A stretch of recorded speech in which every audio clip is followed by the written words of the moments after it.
అంచగా మీరు చెప్పండి. ఇప్పుడు తను లైన్ చెప్పగానే 2 minutesలోనే మీకు అనిపించింది దీంట్లో ఏదో ఉందని. సో ఆ పేపర్ మీద పెట్టిన ఆ నరేషన్లో ఉన్నది మీకు స్క్రీన్ మీద ఇప్పుడు చూస్తున్నారు. సో ఎప్పుడు కాన్ఫిడెంట్ వచ్చింది? తను కథ చెప్పాడు, బట్ ఇతను తీయగలడా లేదా, అది చెప్పింది ఎగ్జిక్యూట్ చేయగలడా లేదా అని మీకు ఎప్పుడు అనిపించింది? అంటే ఒక షెడ్యూల్ చూసిన తర్వాత అనిపించిందా, లేదా స్పాట్లో తన వర్కింగ్ స్టైల్ చూసినప్పుడు? Like we were always already proven writing side he's extraordinary అనేది it's already proven thing. Yeah, this is his first movie కాబట్టి almost like the way he was handling and almost స్టార్టింగ్లోనే I think we got catch of everything in the first schedule itself. I think ఎస్ వెళ్ళిపోవచ్చు హ్యాపీగా. So first షెడ్యూల్లోనే మాయ చేశారు, రోహిత్ మొత్తం lock చేశారు. అంటే కథతోడే ఉంటుంది, బట్ స్టెప్ బై స్టెప్ అంత ఉంటాయి కదా. యా, కెమెరామెన్ గారు సాయి శ్రీరామ్ గారు, నాకు ఆయన ముందు నుంచి ట్రావెల్ ఉంది. సో ఆయన డిఓపిగా రావటం, ఆర్ట్ డైరెక్టర్ రామ్ కుమార్ గారు రావటం, మన మ్యూజిక్ విజయబుల్ గాని గారు, మెయిన్ టెక్నీషియన్స్ నాకు పిల్లర్స్గా నిలబడ్డారు సార్. వాళ్ళ వల్లే సాయి శ్రీరామ్ గారి సెట్లో ఆర్ట్ డైరెక్టర్ సపోర్ట్ వల్లే 47 daysలో షూట్ చేసాం. సో ఇమీడియట్లీ మనకి ఆ main technician, cameraman, editor, music director, art director వాళ్ళు మెయిన్ బేసిక్గా డైరెక్టర్కి వాళ్ళ ప్రొడక్షన్ నుంచి అది మనకు సాలిడ్గా వచ్చినప్పుడు ఇక మిగతా పనులు చేసుకోవడానికి మనం మైండ్ పెడతాం. ఇక్కడ అది కూడా కంఫర్ట్ తనకి ఇచ్చారు కాబట్టి, అనుకున్న టెక్నీషియన్స్ ఇచ్చారు కాబట్టి మేబీ అంతే కదా బ్రో. 100% young team. ఎడిటర్ కూడా పవన్ కళ్యాణ్ కుర్రోడు సార్తో కలర్ ఫోటో నుంచి ఎడిటింగ్ చేస్తున్నాడు. సో వాళ్ళకి ఒక అండర్స్టాండింగ్ ఉంది. టెక్నీషియన్, యాక్టర్స్ నేనేం అడిగితే అది వచ్చినాయి సార్. ఆ విషయంలో వెరీ వెరీ లక్కీ. ప్రొడ్యూసర్స్గా, ప్రొడక్షన్ హౌస్గా వాళ్ళు మీరు అడిగిందని వాళ్ళు ఇచ్చారు. డెఫినెట్లీ వాళ్ళు అడిగింది కూడా 7th మీరు ఇస్తారని నాకు నమ్మకం. అంటే రెగ్యులర్ ఇంటర్వ్యూలో మామూలుగా అనేయచ్చు నాకు నమ్మకం ఉందని, బట్ ఇంకొక దానికి అడిషన్ నమ్మకం ఎందుకు కలిగిందంటే కంప్లీట్ ఒక డిస్ట్రిబ్యూషన్, ఓవర్సీస్ డిస్ట్రిబ్యూషన్ మొత్తం సుహాస్ తీసుకున్నాడని తెలిసిందే. సో అంటే అక్కడే అర్థమైపోతుంది సినిమా మీద ఎంత నమ్మకం ఉంటే తప్ప ఓవర్సీస్ మొత్తం డిస్ట్రిబ్యూషన్ తీసుకునే సాహసం చేయరు కదా బేసిక్గా. సో అది చేశాడు కాబట్టి అది ఇవ్వబోతున్నారు. సినిమా కాన్ఫిడెన్స్ చాలా ఉంది నీకు సినిమా మీద, అందుకే తీసుకున్నావు. ఏంది నీకు అసలు డిస్ట్రిబ్యూషన్ తీసుకోవాలని ఎందుకు అనిపించింది? సినిమా చేస్తున్నప్పటి నుంచే అదిరిపోయింది. ఓవర్సీస్ తీసుకోవాలనే ఇప్పటి నుంచి ఉండేదమ్మా నాకు. అయితే ఏ సినిమాకి తీసుకోవాలి అన్నది ఒక ఆలోచన ఉంది. కాకపోతే ఏమో direct Dil Raju sir cinema మనం అసలు అడిగితే వీళ్ళు ఏమనుకుంటారో, ఏమంటారు, ఇలా తిరిగి చూస్తారా, ఏంటి పరిస్థితి అని ఫస్ట్ మెల్లగా మా డైరెక్టర్ని అడిగా, సార్ కొంచెం మాట్లాడండి అంటే ఆయన దిల్ రాజు సార్తో మాట్లాడారు. తర్వాత వెళ్ళి కలిసినప్పుడు ఇట్లా డిస్ట్రిబ్యూట్ చేస్తాను సార్. ఓకేనా, అంత ఈజీగా అయిపోద్ది అని కూడా నేను అనుకోలేదన్నా. ఓకే షూర్ కదా అన్న, షూర్ సార్. అలా వచ్చిందండి, చాలా హ్యాపీ. అది వస్తుందో రాదని భయపడ్డాను. అండ్ ఈ స్టేజ్లో నేను డిస్ట్రిబ్యూషన్కి దిగాను అంటే, అంత డేర్ స్టెప్ వేసాను అంటే సినిమా చూశాను అన్న, ఆ కాన్ఫిడెన్స్తోనే తీసుకున్నాను. కాన్ఫిడెన్స్ లేకపోతే ఎట్లా తీసుకోవడం కష్టం కదా. సూపర్. అండ్ ఇప్పుడు టెక్నీషియన్స్కి వస్తే విజయబుల్ గాని గారు, ఆయన బేబీతో ఫెంటాస్టిక్ సాంగ్స్ ఇచ్చారు. అండ్ ఈ సినిమాలో కూడా ఒక సాంగ్ మిలియన్స్ దాటింది అనుకుంటున్నా, నాకు తెలిసి మిలియన్స్లో ఉంది ఒక సాంగ్. అది కూడా ఆ సాంగ్ కాన్సెప్ట్ కూడా వైఫ్స్ మీద ఎంతసేపు ఇది నన్ను టార్చర్ పెడుతుందనో, లేకపోతే బిఫోర్ మ్యారేజ్ లవ్లో ఉన్నప్పుడు ప్రేమించి ఇలాంటిది ఒకటి వచ్చింది. నా ఫేవరెట్ వైఫ్ అని ఒక సాంగ్ ఏదో ఉంది, బాగుంది, గమ్మత్తుగా అనిపించింది నాకు. ఇది నా ఫేవరెట్ వైఫ్ అని ఉంది. ఎందుకు అట్లాంటి ఒక డిఫరెంట్ థాట్ ఎందుకు? మీ వైఫ్ని మీరు అంటే మీ పర్సనల్ ఏమన్నా ఉందా? 100% ఉంది సార్. నేను కాదు, నాకు అర్థం ఫేవరెట్ వైఫ్ 5-6 ఆప్షన్లు ఉంటే one of this my favourite wife అంటాం కదా, ఉన్న ఒక్క వైఫ్ ఫేవరెట్ వైఫ్ అన్నారేంటి? అంటే పెళ్లి చూపు 4-5 జరిగి ఒకరు సెలెక్ట్ చేసి ఉంటాం కదా, ఆ యాంగిల్ వచ్చారా? లేదు నాకు ఇప్పుడు ఫేవరెట్ 4 ఛాన్సులు ఉంటే 1, 2, 3 థర్డ్ నా ఫేవరెట్ అన్నట్టు ఉంటుంది. ఒకటే వైఫ్ కదా, ఫేవరెట్ వైఫ్ ఎందుకు అంటే 4-5 పెళ్లి కూతుర్లలో అలా ఏం లేదు సార్. ఎట్లా అసలు ఐడియా ఎట్లా వచ్చింది? ఒక చిన్న క్లారిటీ. నాకు నా వైఫ్ అంత సపోర్ట్ చేసింది సార్. నేను సాఫ్ట్వేర్ జాబ్ చేసి మానేసి సినిమాలకు వచ్చాను. సో న్యూస్ బీన్ ఆల్మోస్ట్ 10-12 ఏళ్ళు అవుతుంది ఈ స్టెప్ జరగక ముందు. సో మన ఆబ్వియస్గా అర్నింగ్ ఉండదు కదా రైటింగ్లో ఏడీలుగా ఉన్నప్పుడు. సో ఆ ట్రావెల్ అంతా కూడా కంప్లీట్గా బర్డన్ తండ్రి తీసుకుంటాను. సో అంత సపోర్ట్ చేయకపోతే ఆబ్వియస్గా నేను ఇక్కడ సినిమా చేయడానికి వచ్చి ఉండేవాడిని కాదేమో. అందుకని మామూలుగా మనం నా ఫేవరెట్ హీరో అంటాం, లేదా నా ఫేవరెట్ హీరోయిన్, నా ఫేవరెట్ ప్రొడ్యూసర్, డైరెక్టర్ అంటాం కదా, అట్లా నా ఫేవరెట్ నా పెళ్ళామని కూడా మనం అలగలగాలి కదా అనేసి ఆ థాట్ మాట్లాడుతుంటే కేకే గారు, మన లిరిసిస్ట్ కృష్ణకాంత్ గారు, జెర్సీ, మన అమ్మాయి అవును ఆయన సలార్, సో మనకి సింగిల్ కార్డ్ సార్, ఆయన ఇమీడియట్గా ఇట్లాంటి కాన్సెప్ట్ డెఫినెట్గా బాగుంటుంది అనేసి ఇంకా మిగతాదంతా ఆయన రాసి పెట్టారు. విజయ్ బుల్గలం గారికి ఫస్ట్ ట్యూన్ వచ్చి రాగానే హుక్ లైన్ మీదే వచ్చింది సార్ ఫస్ట్, ఇమీడియట్గా ఫిక్స్ అలా థాట్ ప్రకారం మనకు ట్యూన్ కూడా సెట్ అవ్వాలి. అది విజయ్ గారు నాకు తెలిసి ఫెంటాస్టిక్ సాంగ్, చాలా చాలా బాగుంది. అది అంటే విన్నా కొద్దీ ఎక్కుతూ ఉంది ఆ సాంగ్, అట్లాగే యూట్యూబ్లో కూడా అట్లాగే పోతుంది, మిలియన్స్లో పోతుంది అది. అవును సార్. అంటే యూనిక్ సాంగ్, కొత్త కంటెంట్. సో బ్రో అంటే ఇప్పుడు ఇంకొకటి నాకు ఒక ఇంపార్టెంట్ పాయింట్, యాక్టర్స్ అందరూ వచ్చేసారు నాకు తెలిసి, పెద్ద అందరు యాక్టర్స్ ఉన్నారు. ఫస్ట్ మూవీకి అంత పెద్ద పెద్ద యాక్టర్స్తో వర్క్ చేసే అవకాశం వచ్చింది, అది నాకు స్క్రీన్ మీద కనిపిస్తుంది అదంతా. సో టీం అంతా కూడా ఎనర్జీగా కనిపిస్తుంది. సో నాకు ఒక పర్సనల్గా ఒక ఇష్యూ ఏంటంటే, ఇష్యూ కాదు, నాకు ఒక డౌట్ ఏంటంటే, ఇప్పుడు దీనిలోకి వచ్చాం కదా అన్నీ మనం చిన్న ప్రతిదీ డౌట్గానే కనిపిస్తుంది. దీన్ని ఎలా ఒప్పించాడు, ఎంత ధైర్యం ఉంటే చేశాడు, వాళ్ళు చెప్పినప్పుడు ఆ పాయింట్ వాళ్ళకి చెప్పినప్పుడు వాళ్ళు ఏమన్నారు, ఇవన్నీ మంది ఉంటాయి కదా. అట్లా మనకు నాకు తెలిసి మన ప్రేక్షకులకు కూడా ఒక డౌట్ ఉంది. ఇప్పుడు కండోమ్ అనే పాయింట్ మీద ఒక కేసు జరుగుతుంది, అంటే హీరో కండోమ్ మీద కేసు వేసినట్టుగా నాకు తెలుస్తుంది. అది ఏంటి అసలు ఆ సెటప్? అది అసలు ఒకవేళ వేస్తే అలాంటి థింగ్స్ మీద వేయొచ్చా, అసలు ఏం జరిగింది? వేయచ్చా అనే క్వశ్చన్ ఫస్ట్ ఆన్సర్ చేస్తే సార్, ఏ ప్రోడక్ట్ మీదైనా మనము కన్జ్యూమర్ ఫోరం అని ఒకటి ఉంటుంది సార్, మనము కేసు ఫైల్ చేసి, అంటే వాళ్ళు ప్రామిస్ చేసిన విషయం జరగకపోతే, వాళ్ళు లెట్స్ ఏదో ఒక ప్రోడక్ట్ ఇలా వాడితే ఇది జరుగుతుంది అని చెప్పి అది జరగకపోతే, మనం సాటిస్ఫై కాకపోతే కన్జ్యూమర్ ఫోరంలో కేసు వేయచ్చు సార్. చాలా కేసులు జరిగాయి చాలా విషయాల్లో. ఇప్పుడు కాఫీ కప్లో కూడా టెంపరేచర్ ఇంత ఉంటుంది, స్కిన్ బర్న్ అవ్వచ్చు అని రాసింది ఒకనొక కేసు వల్ల. Okay okay. ఎక్కడో వేరే కంట్రీలో ఒక ఆవిడ కాఫీ తీసుకుని పెద్ద ఆవిడ కార్ రివర్స్ చేస్తూ కాలు మీద పడి స్కిన్ బర్న్ అయిపోయింది, ఆవిడ కేసు వేసారు. లా సూట్స్ అంటారు వేరే కంట్రీస్లో, అక్కడ ఇంకా ఎక్కువ కల్చర్ ఉంది మన దగ్గర కంటే. మరి కాఫీ వేడిగా ఉంటుందని మీకు తెలియదా అని అడిగితే, మరి నువ్వు అది మెన్షన్ చేయాలి కదా అని కేసు వేసి లా సూట్ గెలవటం వల్ల అది రాశారు. ఓకే. సో మనం చూసే ప్రోడక్ట్ల మీద మెజారిటీ ఆఫ్ ద లైన్స్ ఏవైతే ఉన్నాయో ఎక్కడో చోట ఎవరో చేసిన కేసు వల్ల లేదా కేసు రాకూడదనో అవి రాస్తారు సార్. మనం కూడా చాలా సింపుల్ సైకాలజీ సార్. మనం చివర మిర్చి బండి వెళ్ళి ప్లేట్ బజ్జీ కొనుక్కుని అది వేడిగా లేకపోయినా మనం పాసిన ముందు ప్లేట్ మార్చుకున్నా డబ్బులు ఇవ్వమని అడుగుతాం కదా. సో ఇది కూడా అంతే సార్. సో ఆ పాయింట్ మీద మనకి మంచి డిస్కషన్ ఉంటుంది సినిమాలో, చాలా మంచి డిస్కషన్. అంటే కండోమ్ మీద కేసు వేసిన పాయింట్ మీద.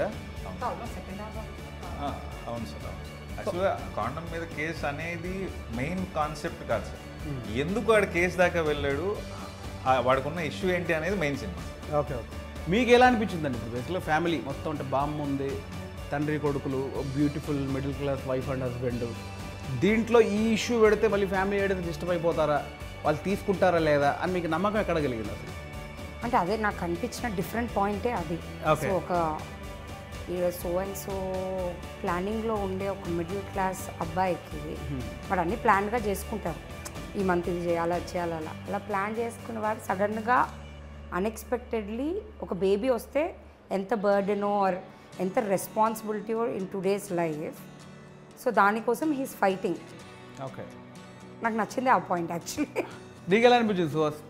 అంటే సెకండ్ హాఫ్లో మేజర్గా వచ్చేది అది మేజర్ సెటప్ అవుతుంది కదా కండోమ్ మీద కేసు అనేది, ఇది రీచ్ అవుద్ది, ఇది ఇప్పుడు నన్ను అభిమానించే ప్రేక్షకులకి ఇది కనెక్ట్ అవుద్ది అని ఎక్కడ నీకు అది పాయింట్ ఎగ్జైట్ అయింది? అంటే నాకు ఇది మనం ఎక్కడ ఆ పదం వాడలేదన్న సినిమాలో, ప్రొడక్ట్ అనేవి మాట్లాడుతున్నాం. What ever it is, product చూపిస్తే తెలిసిపోద్ది కదా. అదే అంటే ఆ పదం ఎక్కువసార్లు రాకుండా ప్రొడక్ట్ అని అనుకుంటా కొన్నిసార్లు వచ్చింది, కానీ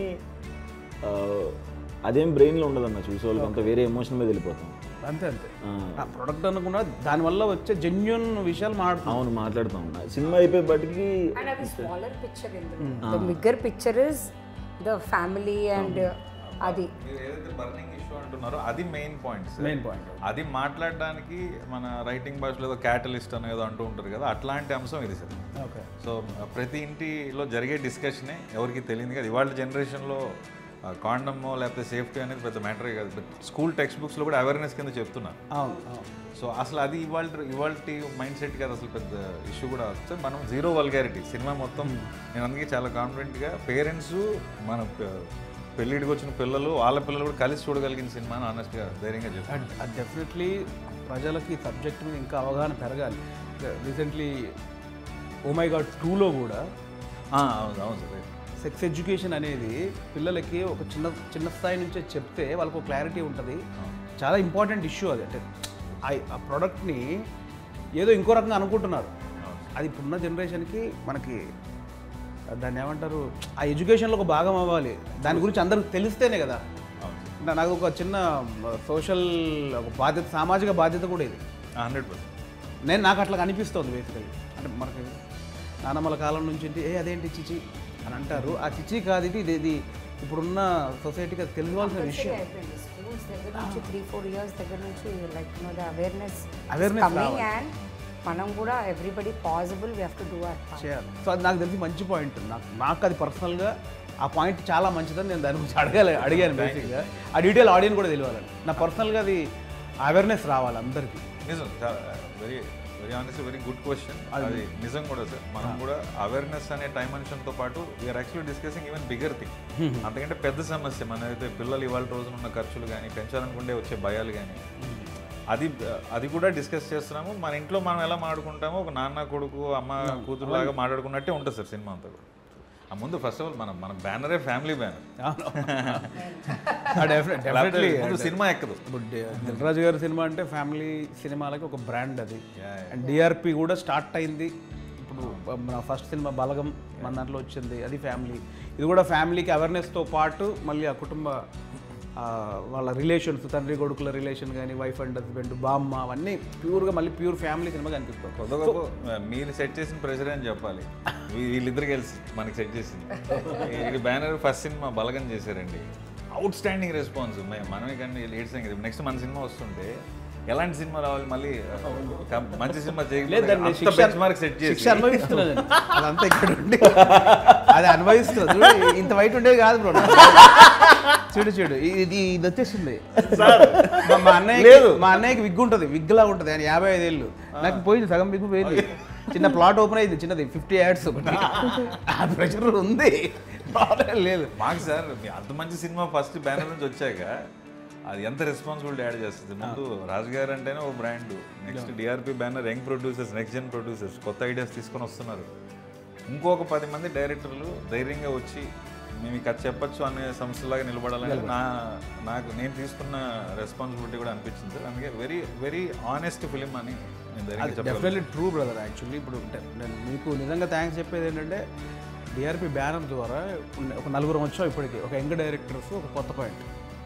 వాళ్ళని ఈ కొత్త పాయింట్లు తీసుకోవడానికి కూడా వెల్కమ్ చెప్పే పరిస్థితిలో లేనప్పుడు ఒక బ్యానర్, ఒక కొత్త పాయింట్ ఉంటే ఆ బ్యానర్ వెల్కమ్ ఉంది, కొత్త వాళ్ళకి అక్కడ అవకాశం ఇస్తున్నారు అనేది ప్రూవ్ అయింది. ఇప్పుడు నాతో అయింది, ఇప్పుడు సందీప్ గారి ద్వారా అయింది, ఇంకా 2 సినిమాలు మనకి వస్తున్నాయి, లవ్ మీ ద్వారా అయింది. సో చాలామంది యంగ్ డైరెక్టర్స్ మన బ్యానర్ నుంచి రావాలని మనస్ఫూర్తిగా కోరుకుంటున్నాను. ఇంకా ఇలాంటి యంగ్ డైరెక్టర్స్ చాలామంది ఎంకరేజ్ చేయాలి. వాళ్ళందరికీ ఒక డిఆర్పి అలా అభయాస్తల్లా కనిపించాలి. మేము కూడా అదే వెయిటింగ్. ఇంకా చాలా కొత్త పాయింట్స్ వినాలి, ఇంకా కొత్తగా ఎక్సైట్ అవ్వాలి. సో సుహాస్ ఓవరాల్గా అంటే ఇప్పుడు సుహాస్ ఫ్యాన్స్ ఏం ఎక్స్పెక్ట్ చేసి రావచ్చు?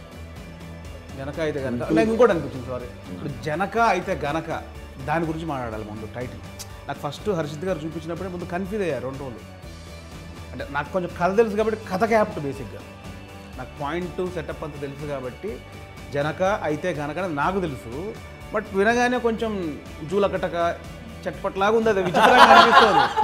అంతే కదా, ఇప్పుడున్న జనరేషన్లో సింగిల్ వర్డ్స్ అన్నీ నడుస్తున్నాయి, సింగిల్ వర్డ్లు, ఇంగ్లీష్ వర్డ్లు. కానీ జనక అయితే కనుక సంస్కృతం ఏంటిది, ఇది ఎక్కుద్దా లేదా అనే ఎట్లా టైటిల్ని మీరు, అంటే కథ కరెక్ట్ నాకు తెలిసి ఇప్పుడున్న ట్రెండ్కు విరుద్ధంగా ప్యూర్ తెలుగులో ఇలా ఎందుకు పెట్టాలనిపించింది అసలు? ప్రాబబ్లీ ఇందాక చెప్పిన రాజేంద్ర ప్రసాద్ గారు, జంధ్యాల గారి సినిమాలు ఇన్ఫ్లుయెన్స్ అని చెప్పాలి సార్. చూసిన కొద్ది సినిమాలు ఆల్వేజ్ చూశాను సార్. సో జంధ్యాల గారు అంటే నాకు రైటింగ్ సైడ్ దేవుడి కింద లెక్క. సో మంచి తెలుగు టైటిల్ అంటే బాగుంటుంది అనుకుని చాలా ఆప్షన్స్ ఆలోచించాం సార్. ఎంతో కొంత ఇంగ్లీష్ వర్డ్ వస్తూనే ఉంది. ఇది ఎక్కడో ర్యాండమ్గా తగిలింది సార్. బట్ మీరు అన్నది నిజమే, చాలా మందికి అర్థం కాలేదు. జనక కనుక అదేంటి అని. జనక అంటే జనక మహారాజా అని అడిగారు. యాక్చువల్గా దానికి ఆనందపడ్డా, అంటే జనక మహారాజు తెలుసు మీకు. అదే టైటిల్ కొంచెం ఆగితే అర్థమవుతుంది. ముందు ఏ సినిమా జనక అయితే ఏంది ఇది జనక అయితే గనక కొంచెం ఆగితే క్లారిటీ ఉంది, కానీ చెప్పగానే అది అనిపించింది అసలు నీకు. నీకు ఎట్లా అనిపించింది ఫస్ట్ ఇది అనుకుంటున్నావు అనగానే? నాకైతే అరిజిత్ గారు చెప్ప ఏంటంటే అది అన్నాను నేను. ఏంటి ఆ ఎక్స్ప్రెషన్ ఏంటి ఇది జనక అయితే గనక అనుకున్నప్పుడు? ఇమీడియట్గా అదే భలే ఉందా అనిపించింది అన్న. జనక అయితే కనుక రైమింగ్ బాగుంది, మంచి తెలుగు పేరు. నాకైతే అంటే స్టోరీ కవర్ చేస్తున్నాడు సార్, మీరు చెప్పండి. ఫస్ట్ నాకు అర్థం కాలేదు సేమ్ ఇలా. ఇది జెన్యూన్. నాకు ఫస్ట్ అర్థం కాలేదు ఏంటి, same pause, okay, then process, తర్వాత వింటా ఉంటే టైటిల్ నచ్చింది. స్టార్టింగ్లో immediately I was like I didn't understand అసలు దాని మీనింగ్ అర్థం కాలేదు. బట్ ఓవరాల్గా సినిమా చూసి బయటికి వచ్చిన ప్రేక్షకుడు క్లారిటీ వస్తుంది ఏంటి జనక అయితే గనక అనేది. మా direction department reaction first night ఏదో మెసేజ్ పెట్టా, ఇది అనుకుంటున్నాను టైటిల్ అంటే బాగుందన్న అని పెట్టారు ఫస్ట్. తర్వాత నిజంగా బాగుందన్న, నాకు అక్కడ డౌట్ వచ్చింది నిజంగా నొప్పిస్తారేంటో అనేది నీకు ఎక్కుతుందా లేదా. బట్ హన్సిత గారు చెప్పినట్టు ఆనెస్ట్గా తెలుగు అంతగా అలవాటు లేని ఇవాళ జనరేషన్లో జనక అయితే కనుక అర్థం అవ్వడం కష్టం. కానీ ఒక తండ్రి అయితే ఏంటి, తండ్రి అయితే కనుక అనేది యాక్చువల్ సెన్స్.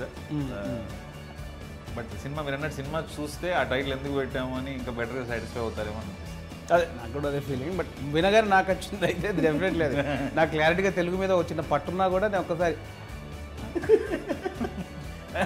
అదేనా. సో ఓవరాల్గా ముగ్గురు జనక అయితే గనక నుంచి ప్రేక్షకులు ఏం ఎక్స్పెక్ట్ చేసి రావచ్చు?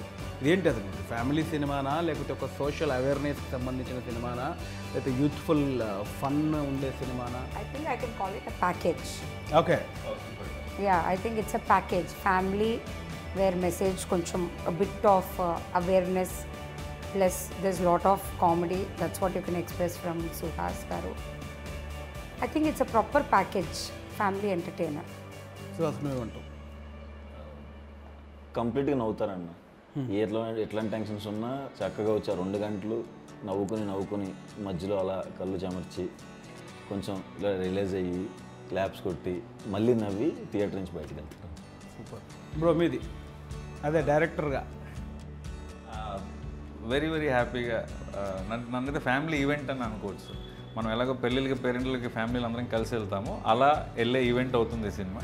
వచ్చిన వాళ్ళు వచ్చి వాళ్ళల్లో వాళ్ళు డిస్కస్ చేసుకుని నవ్వుకుంటారు, స్క్రీన్ మీద మాట్లాడే ఆర్టిస్ట్తో మాట్లాడుకుని నవ్వుకుంటారు, ఎమోషన్స్ ఫీల్ అవుతారు. మన ఇంటి కదా, మీ కదా, మా కదా, మనందరి కదా అని అనిపిస్తుంది. వినాయక చవితి రోజున సినిమా రాబోతుందండి. చక్కగా పొద్దున పండగ పూజ కార్యక్రమం అంతా అయిపోయిన తర్వాత మా సినిమాకి కూడా వెళ్ళి మమ్మల్ని కూడా దీవించండి. Thanks. September 7th Vinayaka Chavithi స్పెషల్గా మా దిల్ రాజు ప్రొడక్షన్ నుంచి మీకు ఒక ఫ్యామిలీ ప్యాకేజ్ రాబోతుంది. మార్నింగ్ అందరూ పూజలు ఫినిష్ చేసుకొని మార్నింగ్ షో నుంచి మా మూవీకి వెళ్ళి మా అందరినీ కూడా బ్లెస్ చేయండి. సో వినాయక చవితి సందర్భంగా సెప్టెంబర్ 7th మా జనక అయితే కనుక సినిమా రిలీజ్ అవుతుంది. సో వినాయకుడి ఆశీస్సులు మన అందరి మీద ఉండాలని అలా కోరుకుంటాము, ప్రేక్షకుల ఆశీస్సులు మా మీద ఉండాలని కోరుకుంటూ మీరు థియేటర్లోనే చూస్తారని ఆశిస్తూ అందరినీ వెల్కమ్ చెప్తున్నాను. ప్లీజ్ వాచ్ జనక అయితే కనుక September 7th nearest theatres. Thank you. So ఇదండి జనక అయితే గనక డిఆర్పి ప్రొడక్షన్ నుంచి నెక్స్ట్ మంత్ సెప్టెంబర్ 7th థియేటర్స్లోకి వస్తుంది. సో జనక అయితే కనుక కంప్లీట్ ఫ్యామిలీ ప్యాకేజ్ అంటున్నారు. సో ఫ్యామిలీ ప్యాకేజ్ ఇస్తారా లేదా? నాకైతే అంటే మా బ్యానర్ అని కాదు, నేను ఇంటర్వ్యూ చేయడానికి ముందుకు వచ్చానంటేనే నాకు దానిలో జెన్యూన్గా ఒక పాయింట్ నచ్చింది. అవేర్నెస్ ఉంది, ప్యూర్ ఫ్యామిలీ డ్రామా ఉంది. సో నాకు నచ్చుతుంది అనిపిస్తుంది. సో డెఫినెట్లీ ప్రేక్షకులందరూ సెప్టెంబర్ 7th జనక అయితే కనుక థియేటర్లోకి వచ్చి చూసి కొత్త టీంని ఎంకరేజ్ చేస్తారని మనస్ఫూర్తిగా కోరుకుంటున్నాను. Thank you so much.